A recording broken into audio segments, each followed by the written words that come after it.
All right, so Detroit's coming in to Minnesota. I usually do these on Friday, but it's today because of Matthew Stafford. I wanted to make sure he was either not or in, and looks like he's in. So Detroit, they're 3-4 offensively, 22nd in total offense at 350.1, 21st in yards per play at 5.6, 15th in passing yards at 253. However, they have not protected very well as to this point. They're 21st in sacks allowed, allowing 19 of them, and 21st in sack percentage at 7.2%. They are 29th in rushing yards at 97.1, 25th in yards per carry, 4.0, and it doesn't help that they're also in the lower half in terms of attempts, so 26th there, 24.6 a game. Third down percentage, lower half there, 24th on third down percentage at 40%, 16th in the red zone percentage, 62.1, and they're 18th in points per game at 25.3. Defensively, also kind of meh to lackluster so far. 22nd in total defense, 378.4, 16th in yards per play allowed at 5.6, 19th in passing yards allowed at 248.4. However, just like they couldn't protect the quarterback very well, they are not getting to other quarterbacks very well. They're 25th in sack percentage at 3.9 and 29th in pressure percentage at 18.6. They are 23rd in rushing yards allowed at 130 with 13th yards per carry allowed at 4.3, but something to keep in mind, they're being ran on a lot, 30.4 attempts against them per game. So 4.3 isn't great, it isn't horrible, but it is something they can take advantage of. And then third down percentage is not good at all. 28th at 48.9%, 26th in the red zone at 71.4%, and they're 26th in points per game at 29.4. Now their injury report has, well, one big name on it. Kenny Galladay, he's out with a hip. I think initially he was an IR candidate. I'm not sure if that's still true, but hey. Jamal Agnew, he's a really, really good return man, and he's going to be out with a rib.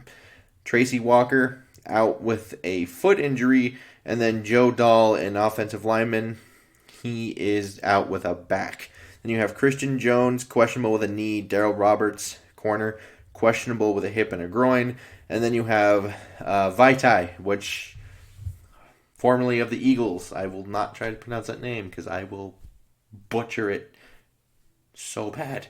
But he's questionable with a foot, but he was a full go in the last practice, so my guess is he's going to be a go.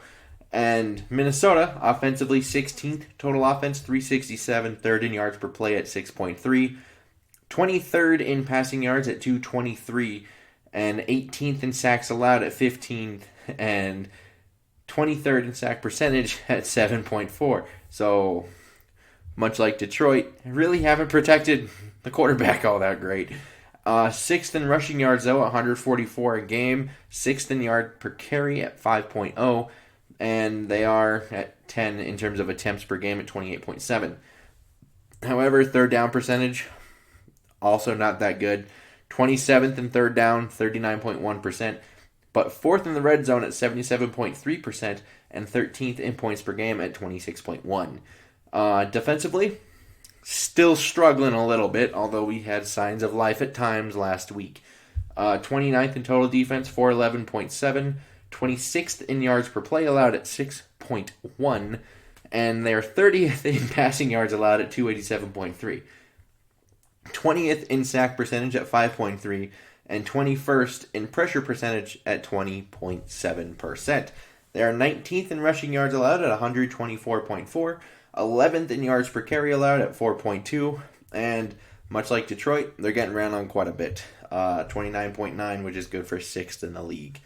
Now they are the 5th third down defense, allowing 35.4%, 8th in red zone defense at 57.7. However, 29th in points per game, 30.6 a game. Gotta lower that. Now injury report, they are all corners, all of them. You have Holton Hill out with a foot. Mark Fields, he is out with a chest, which is a punctured lung. And Cameron Dantzler's out with a concussion.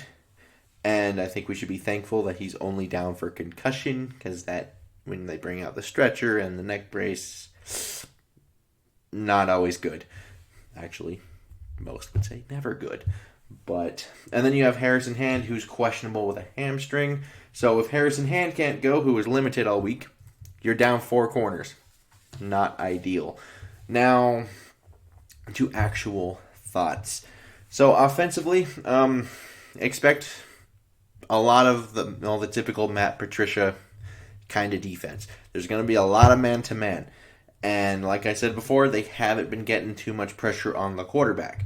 So, could make it for, some easier Thielen and Jefferson one-on-ones. Maybe even get Irv Smith against some linebackers that you ideally would like to see him go against. And, you may also be able to get some free plays due to Everson Griffin, how he likes to try to guess that snap count. I know a lot has been made of Everson Griffin this week, but they can take advantage of him a little bit because he likes to scream off that edge. So maybe even trying to kind of get him just screaming off that edge. Maybe run some off tackle his way, and maybe you can get him screaming in on some of those play action passes. Kind of do some misdirection and kind of use that motor against him. You can use that because with Trey Flowers out, he's on IR, so Everson becomes the main pass rush threat on that team. So however you can attack him in that way. And he may get you a time or two, which is, it happens, it's fine. You just have to make sure, Kirk, you hold on to the ball when it happens. And speaking of that, throwing the ball will definitely be more prevalent than last week. It's an indoor game. Last week it was really cold in Green Bay. There was a lot of wind. Kind of influenced the run game. And then the run game was killing Green Bay, so you stick with it. I don't think that had as much to do with, Zimmer hates Kirk Cousins, than a lot of people want to make it to be. I think they kind of just stuck with what was working, plus conditions made it easier to run the ball. So if they fell behind, they would have been throwing the ball. Just they never did. So, and speaking of that, I think the offensive line there will be heavily scrutinized more in terms of the more passing attempts, because they did really, really well last week. Ezra was a much different player in his second start. His first one, you saw he was kicking to his left. He was creating holes basically for the defense by himself. And then last week against Green Bay, you watched the offensive line, and he looked like maybe he's one of Minnesota's best offensive linemen, despite playing right guard when he, by trade, is a left tackle. So, who knows? But with more passing snaps, that's going to be more watched a little bit. And could be something to look for to see if they, when they are tasked with actually pass protection, how do they hold up? Because that's when miscommunications can really, really happen. And they should still be able to get ground success based on that 4.3 yards a carry and how well Minnesota can actually run the ball. I would assume that some form of success will continue. And defensively, I think the defensive line rushed well last week, and that's important because Detroit hasn't, like I said, protected very well, and it's a much different player at quarterback with Matthew Stafford. Even though Stafford can run, he doesn't necessarily extend plays like Aaron Rodgers does. And that can actually benefit the defense a lot better just because you kind of have an idea where the quarterback's going to be, as opposed to Rodgers can leak out the side at any given time. So, kind of hoping to see some continued progression along that defensive line front. And even without Kenny Golladay, they will still be explosive. Because you do have Marvin Jones, who seems to kill Minnesota every time we play Detroit. And you also have Hawkinson, who, first round pick, 8th overall, I believe. they have talent. And obviously DeAndre Swift is part of that. You got Adrian Peterson there still, although I think he's probably more of a short yardage guy at this point. I haven't looked too far into his touches, but I would assume probably more goal line, short yardage back. And I think the goal here would be to continue to make them one-dimensional because they haven't been able to run the ball. They're 29th in the league at 97.1 yards, rushing yards per game. And they're not running it all that well, ranking 25th in yards per carry. They need to continue to make Detroit one-dimensional just so you give your corners some form of shot here. Because the second you're not one-dimensional and you need to start selling out some things for the run, and now you have backup corners one-on-one, and that's not what you want. Last week we saw Josh Metalla start playing safety because Anthony Harris had to start playing some nickel, and it was a problem. That's why you saw Devontae Adams at the end there. That's why number 44 was being caught on. We had no corners on the field. So hopefully that's a thing. And we could see potentially 4 corners out of this game pending on Harrison Hand. And we could potentially also see some Josh Jones this week, regardless, who was claimed late last week off of waivers. So he's only been there for a week. So yeah. And my overall prediction here, I'm actually going to take Minnesota in a close one in this one. I have them 28-24. Stafford, obviously, he's going to play. I think most of us expected it.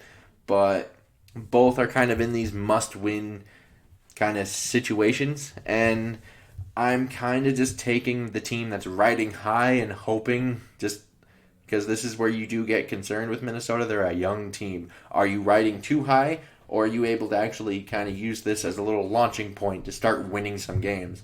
I'm hoping it's the launching point, but we'll find out. And they're coming off of a very earned upset win, I think, over Green Bay on the road. And the other one is coming off of a 41-21 loss. And right after that loss, you go through a weird COVID week with your quarterback who's likely to play now, but has not practiced. I think it does help for Stafford that this is a divisional opponent that's had the same head coach for 7 years now. So he's definitely familiar, but who knows? And I'm assuming not practicing, like it may not have the biggest difference on a veteran like Stafford, but it might make something. I don't know. And it's just also kind of a weird COVID week. You lose your star wide receiver due to a hip, even though I know he began the year not playing and injured. But it's just a weird week, plus not a great loss that happened last week. It wasn't really that close. They kind of just got stomped. I'm just kind of taking the team that's riding high, and mainly because they should be feeling a little better about themselves despite being a game behind them. Because, well, you beat the team to be in the division, and you're a young team. You're probably the youngest team in this division. So overall, you probably feel pretty decent about yourself, even though the record says you're one game behind this team. And yeah, I would like to know what you guys are thinking down below in the comments. Like and subscribing, super helpful. And until next time, I bid you all adieu.